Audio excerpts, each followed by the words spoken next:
Well, thank you very much to the committee for this invitation. I've now appeared before this committee, I believe, a half dozen times over a 20-year period, and it's always been an honor to do so. And I'm pleased today to share with you my thoughts on the question of long ballots. I understand the issue in the following way. It's relatively easy to get one's name on the ballot in Canada. Because of this, a group of Canadians who object to our electoral system decided they would demonstrate their dissatisfaction with our form of electoral democracy by adding as many people as possible to ballots in high-profile races. In the submission by that group today, they appeal to a slightly more general and unobjectionable point, that MPs should not write their own rules of election. That point has merits, and I will return to it. But their larger point is that Canada's electoral system should be reformed, and they'll keep making ballots longer until Canadians get the message. Our electoral system has not changed, but voters in a small number of constituencies have been forced to search for competitive, sincere candidates among dozens or hundreds of names of insincere candidates. In its heyday, the Rhinoceros Party, which you might recall used to field a lot of candidates, would do funny things like have a platform plank of an angled bike path across the country so one could coast from coast to coast. Very good, very funny. There are less funny examples. As Louis Massicot once told me, in Quebec, before the introduction of party names on ballots, troublemakers would occasionally run a candidate who shared a name with a serious candidate. This was meant to confuse voters. That's less funny. This long ballot business is less funny. It's the handiwork of self-proclaimed democratic reformers who have lost referendum after referendum, sometimes after citizens' assemblies and sometimes not, and who recently lost another court case affirming the constitutionality of our electoral system. Canadians have, time and again, indicated that they don't want what they're selling. So you might find it less funny that they want free rein to gum up election ballots. Thank you very much. In your opening remarks, you started by saying that the Longest Ballot Committee is violating the spirit of the elections a tad. Now, I'd like to hear your thoughts about the balance that should be struck between the right of an individual to run and also to run on their ideas, by extension, and the right of citizens to have elections, the spirit of which is to elect someone who would be fit to represent them. So how do you strike that fine balance? Ballots in Canada most certainly should have a place for non-major party candidates, right? And I think that it's really wonderful that people step up to run in elections when they probably know that they don't actually have much of a chance of winning. Depending on their party and their geography of where they are, and I think that is an important part of our democratic exercise. Those are sincere people, and other people will often step forward because they're animated by some issue that really matters to them, and they want to express that issue. That's different than people who are not running to be a contestant in the election as their principal motivator, but who are instead running, really adding their name to the ballot because they want to make a larger point. And I think that is the animating spirit of the Longest Ballot Committee. They want to gum up the ballot with as many names as possible to make a point that's different than standing in an election because you have certain views. So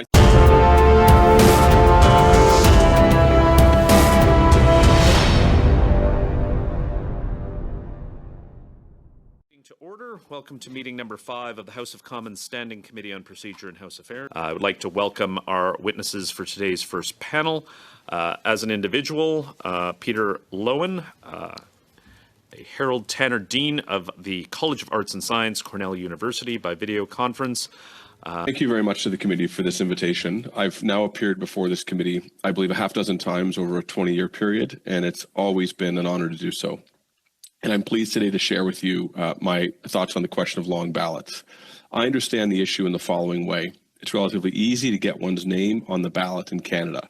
Because of this, a group of Canadians who object to our electoral system decided they would demonstrate their dissatisfaction with our form of electoral democracy by adding as many people as possible to ballots in high-profile races. In the submission by that group today, they appeal to a slightly more general and unobjectionable point, that MPs should not write their own rules of election. That point has merits, and I will return to it. But their larger point is that Canada's electoral system should be reformed, and they'll keep making ballots longer until Canadians get the message. Our electoral system has not changed, but voters in a small number of constituencies have been forced to search for competitive, sincere candidates among dozens or hundreds of names of insincere candidates. Should members of Parliament be changing the Canada Elections Act to respond to this?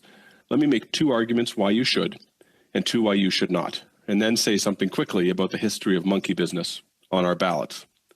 Why should you make it harder for names to enter our ballot? First, these long ballot efforts clearly, in practice, violate the spirit of our competitive elections. Elections should be contested between people with real intentions of entering Parliament, who have mustered some minimum level of local support through signatures, unique signatures, and who are ready to actively compete against others. The ballot is much more than a petition, and so it should require more than shenanigans to get on it. Second, the management of our elections is highly localized. It depends on volunteers and minimally paid part-time workers to carry out manning polling stations, assisting voters in understanding the ballot, and then in counting votes. Smooth conduct of elections and the rapid counting of constituency races is what Canadians expect.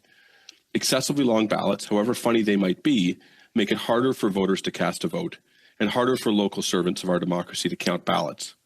Canada's reputation of well-run elections is hard-earned and well-deserved. It's not funny to monkey with this. For these reasons, making it harder for unserious candidates to get on a ballot is a good idea. What are the arguments against changing these rules? First, you are in an interesting conflict of interest in that you can all benefit as incumbents from certain rule changes. Thus, changes to electoral rules, should be done carefully, transparently, and with as much consensus and outside validation as possible. Second, the effects of these long ballots are probably quite small, so this may not be a high priority issue. But if you have chosen to deal with it, so be it.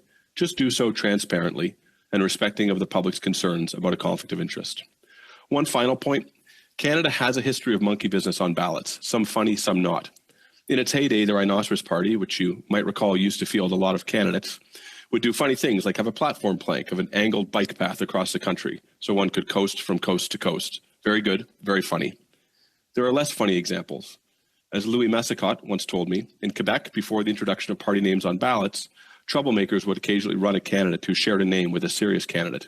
This was meant to confuse voters. That's less funny. This long ballot business is less funny.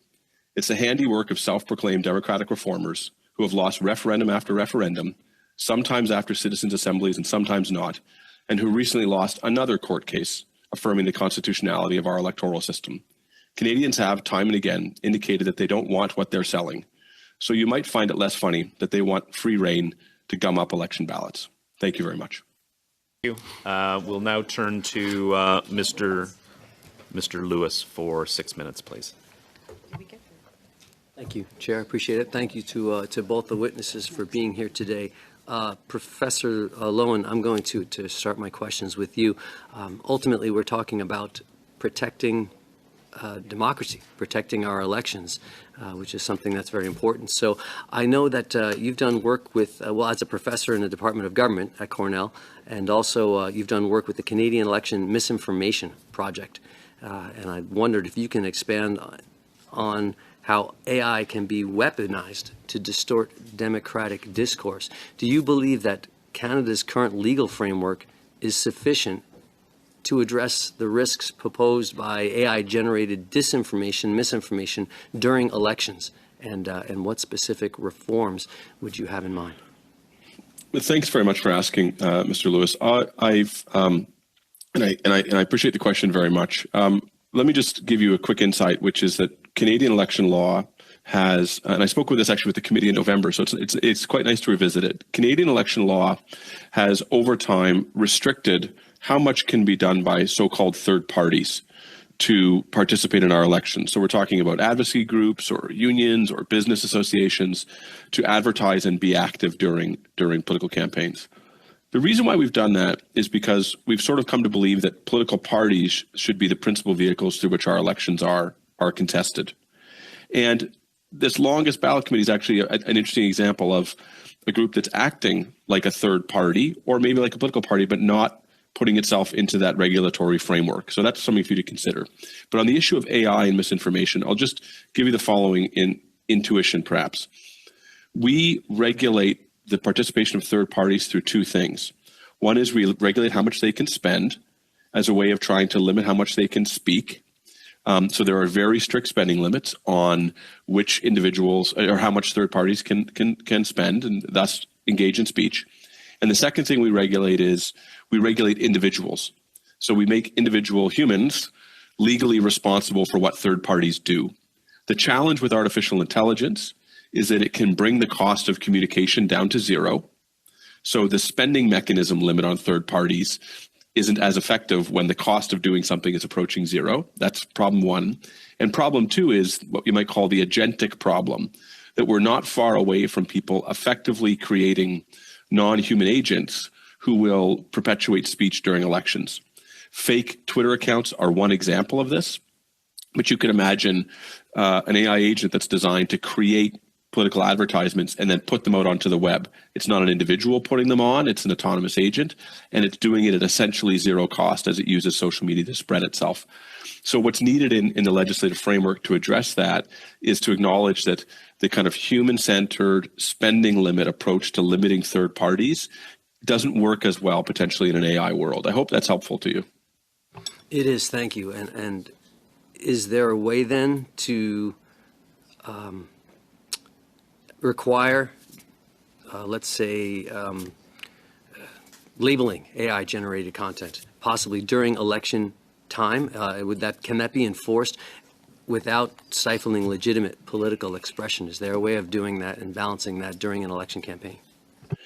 There is, I think. I mean, I would say that you already have labeling of political ads, right? So the way Elections Canada's legal framework works, or the way the Canada Elections Act framework works when we're regulating speech during elections, is parties have to take accountability for the ads they put in place by indicating that they've been approved by the agent of the party. And third parties who are operating within the law also have to disclose who's behind the advertisement, and they have to subject themselves to limits. So, and the way you do that is you do make the broadcasters and the platforms comply with certain restrictions when labeled content is put out, right? And with the requirement to not post unlabeled content that is an election advertisement. So you can extend that part of it, I think, relatively easily. And then the second thing you can do is you could pass legislation that would similarly prohibit the platforms and the networks from disseminating information which looks like election advertising by third parties, even if it is produced by agents rather than by humans. Thank you. In the time I have left, in your opening statement, sir, you referred to the longest ballot as in the fact that management of elections are highly localized, and the concern that I have on this committee is the rights of people to vote. Can you explain that point, that the management of election highly localized, and the challenges that were faced, and the possible challenges to people's right to vote?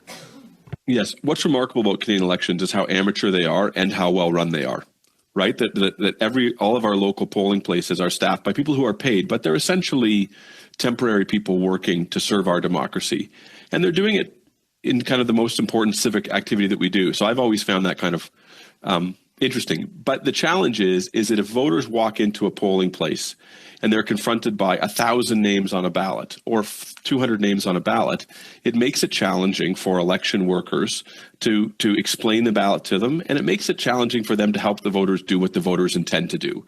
Voters are not there to cast a ballot for some obscure person who got onto the ballot through a signature harvesting exercise.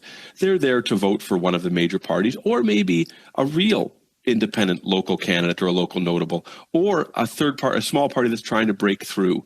So if voters are going there and they're told, look, voting is straightforward, trust us that you can do this, and suddenly they're confronted with a meter-long ballot, it erodes, at least at the margin, their sense of democratic efficacy, and it makes it hard for the people running elections. I'm sure it's frustrating to explain where to look for the people who are actually running for office on that ballot. Interject, I do apologize. Mr. Lewis is over time. Thank you so much. Madame Normandin, and yes, if you can put in your earpiece. Merci beaucoup, Monsieur le Président. Thank you very much, Mr. Chairperson, and thanks to both the witnesses. Professor, let me start with asking questions of you. In your opening remarks, you started by saying that the Longest Ballot Committee is violating the spirit of the elections a tad. Now, I'd like to hear your thoughts about the balance that should be struck between the right of an individual to run and also to run on their ideas, by extension, and the right of citizens to have elections, the spirit of which is to elect someone who would be fit to represent them. So how do you strike that fine balance between the right to run, to bring your ideas to the fore, and also to have elections, the spirit of which is laudable and praiseworthy? I think the ballots in Canada, pardon me, okay, are we okay? I think ballots in Canada most certainly should have a place for non-major party candidates, right? And I think that it's really wonderful that people step up to run in elections when they probably know that they don't actually have much of a chance of winning, depending on their party and their geography of where they are. And I think that is an important part of our democratic exercise. Those are sincere people, and other people will often step forward because they're animated by some issue that really matters to them, and they want to express that issue. That's different than people who are not running to be a contestant in the election as their principal motivator, but who are instead running, really adding their name to the ballot because they want to make a larger point. And I think that is the animating spirit of the Longest Ballot Committee. They want to gum up the ballot with as many names as possible to make a point that's different than standing in an election because you have certain views. So I think you can certainly strike a legislative sweet spot, which makes it possible for local people who want to run for the sake of running, even if they're not a part of a major party, to get on that ballot by earnestly seeking a large number of signatures, while tailoring the rules to not allow for the monkeying of ballots by allowing, for example, one individual or one group to capture signatures for hundreds of people. Merci. Et j'ai envie d'aller justement... Thank you. I'd just like to drill down on that issue of striking a balance that you just alluded to, the difference between bringing to the fore ideas and using the ballot as a pressure tactic. Now, you referred to the fact that there might be less serious candidates in any given election. I might for example, think of the Rhinoceros Party that presents kind of far-fetched ideas and, in fact, are a protest candidate in some ways. It's a way of casting a donkey vote. So how can one judge what is kind of a little bit funny and what is actually unacceptable and egregious in the context of an election? I think it's a great question, and I think, like many things, you know it when you see it. So let's contrast the Rhinoceros Party in its heyday with what's going on here. The Rhinoceros Party would run candidates across the whole country. They would do the work of getting a single candidate on the ballot. Then they would put out a platform which was rather satirical and funny, putting up a wall to keep killer bees from coming from the United States, or removing the Rocky Mountains so you could coast from coast to coast on a bicycle. All these ideas are funny, and I don't think that they ever impaired the ability of other voters to cast ballots to find their candidates. But this is something different. This is not even about the idea of elections. This is a committee which believes that we should have a different electoral system, despite constant demonstrations that Canadians don't want that, and constitutional affirmations that our electoral system is democratic. And because they're not getting it, they've decided to essentially gum up our electoral system at the level of the ballot. So I guess part of the distinction here is that it's having a material cost on how ballots are designed and experienced, and it's not actually about the election, is it? It's not actually about making fun of the process of whatever election we're in or some particular issue. It's about gumming up the process, and that just strikes me as perhaps something different than being a satirical candidate out to get a laugh. Justement, considérant que l'idée... Considering that the idea being floated by the Longest Ballot Committee is to have electoral overhaul, could one, for example, create a party for electoral reform and run or field a number of candidates in certain ridings for the 45th Parliament, for example? That's a great party platform to run on if you think it's an important issue that will then be taken up in Parliament. I don't think you'll win, but sure, someone could try to start that party.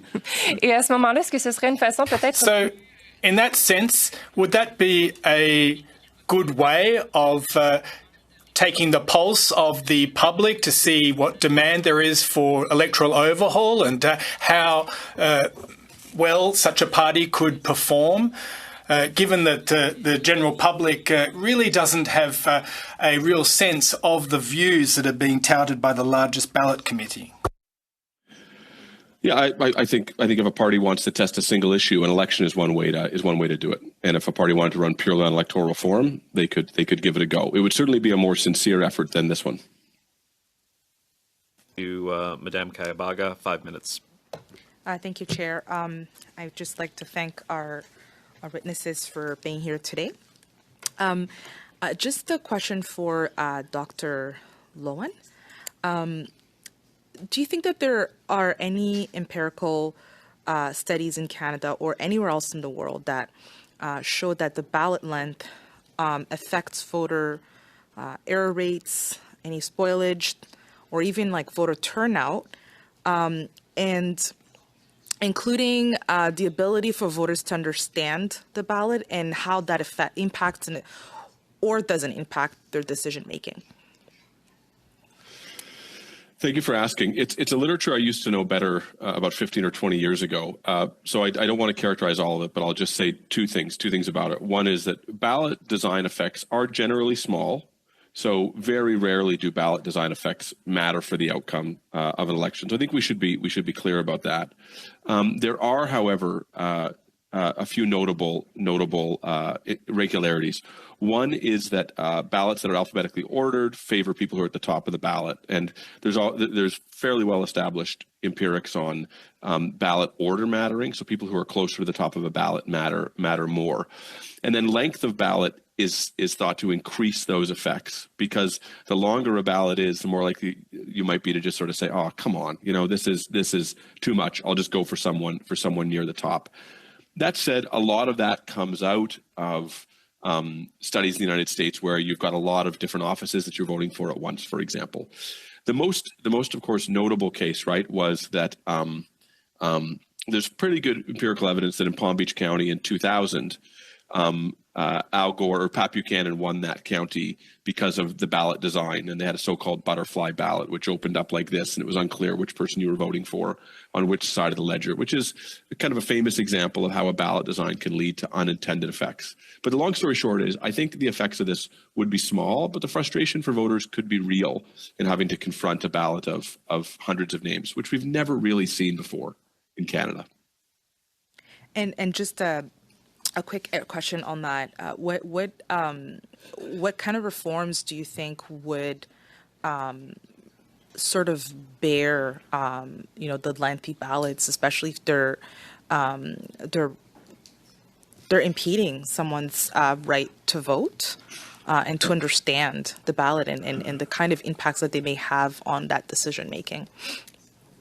I think the tension you have here in designing the legislation is how high of a bar do you set that makes this kind of gumming up the ballot very difficult, but yet is not too high that a sincere candidate who may not have the backing of a party, or who may have the backing of a party that's not popular in that part of the country, can still get over that bar.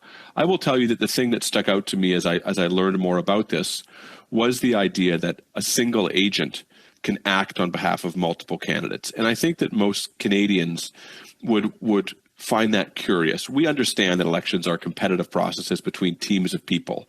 So the idea that you would have one coach, or one manager for multiple teams, I think rightfully strikes people as against the competitive spirit of the election and suggests that this is something other than candidates who want to contest the election. And I think that's clear, even from what the committee has said, that they're not actually about putting up competitive candidates. They're about making a larger point that they want a different electoral system from the one that we have.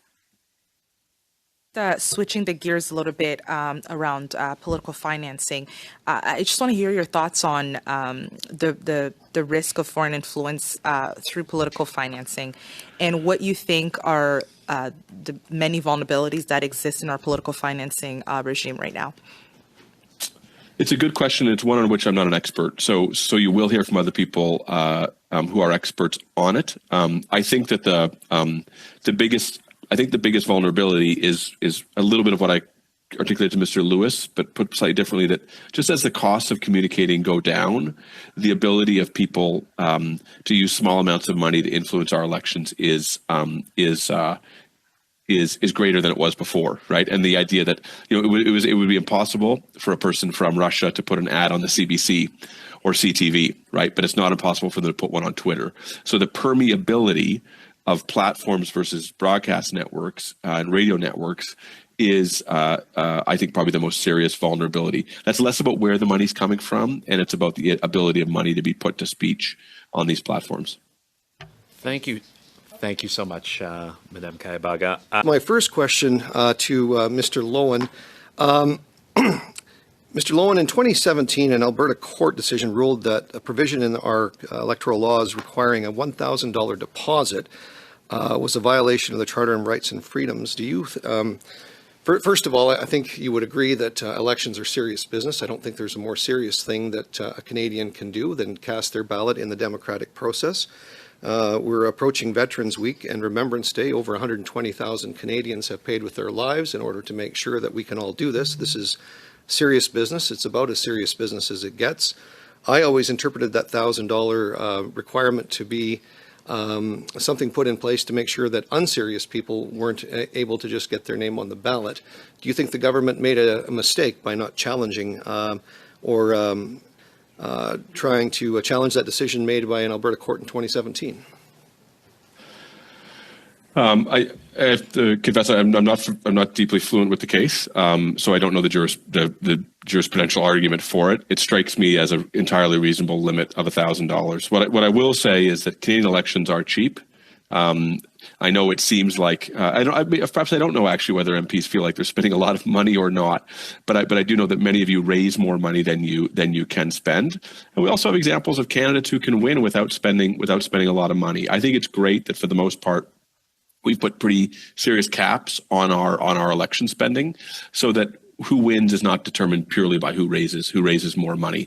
Now, where those exact limits are, Mr. Calkins, I'm not sure, but I do think that that $1,000 deposit plus changes in the signatures, or the ease of signatures, and the fact that one could be an agent for multiple candidates, does make the ballot probably more permeable than is desirable, as evidenced by the ballots in the last election. Thank you for that. You've answered the second part of my question as to whether or not you think that should be put back in place. I don't know if there's a possibility to do that now, given the fact that I think the time for challenging that court decision has elapsed. Do you think that in order to protect the integrity of our electoral system and treat it with the seriousness that it deserves, that this committee should look at the definition of registered third parties and to make sure that this is obviously a very organized effort? Is there anything that you would advise us to do with the definition of a third party? Yes, I mean, I think that I think this is critically important, and I'll note that your party has a history of being the least supportive of regulations on third parties. And I'm not saying it to score a point or anything, but I think I raise it, Mr. Calkins, to note that I think we've come to a consensus in the country, even among your party, that it's good to have elections contested principally among political parties without huge outside influence, and I think that's a good thing. And I actually changed my own opinion on it over time. So as the cost of advertising changes and as the tactics of third parties change, I think it is worth asking whether legislation is fit for purpose to achieve what the overall animating principle is in Canadian elections, which is that elections should be a conversation between parties and voters without the cacophonous entry of hundreds of other people into that conversation. Thank you very much. Go now to Madame Brière. 6 minutes, s'il vous plaît. Merci beaucoup, monsieur. Thank you very much, Mr. Chairperson, and thank you to our two witnesses for being with us here today. Professor Loewen, we know that it is difficult to get people to take the leap and go into politics, particularly women. Do you think that the Longest Ballot Committee's tactics in any way make it even tougher for people to take that leap and enter politics? I'm not sure. Because I think the effects are probably small, I suspect that they aren't. That it's not having a huge effect there, though it could be having one. But I think that the notion that elections are kind of something that you play with strikes me as degrading at all. So perhaps that makes it less appealing to both male and female candidates. But I'm not sure that it would have a differential effect on women. Okay. Thank you. Merci. Est-ce que aussi vous croyez... Now, do you believe that it is too easy to get your name on the ballot in any riding whatsoever, in the sense that you only need 100 signatures and get an official agent? We know that the Longest Ballot Committee's actions have led to a lot of chaos in recent elections, including by-elections. So do you think that we need to take a stand against these kinds of actions, or should we just allow the status quo to play out, or should we be thinking about a more in-depth overhaul of our electoral process? I think that it seems clear to me that the combination of 100 signatures plus allowing a small group of people, one person, two people, to harvest the signatures necessary to get candidates on is leading to ballots that are too long. Now, I guess the choice you have is whether you legislate against that directly, right, or whether you just hope that this goes away. And that's kind of a serious choice about what you want to spend your legislative time on. I will just tell you that in my professional opinion, I think it's hard to sustain an argument that this behavior is desirable for democracy. I don't think it's good that people are using the ballot principally for something other than putting up candidates in front of people. It's not a petition, and it's not a social media stunt. It's the presentation of people who want to represent other people in office and are willing to go out there and put their ideas to the test. So it just it offends me a little bit. Now, whether or not you should spend time legislating against it or not, that's another question. But I could certainly see why you would. Merci beaucoup. Well, thank you very much. Mr.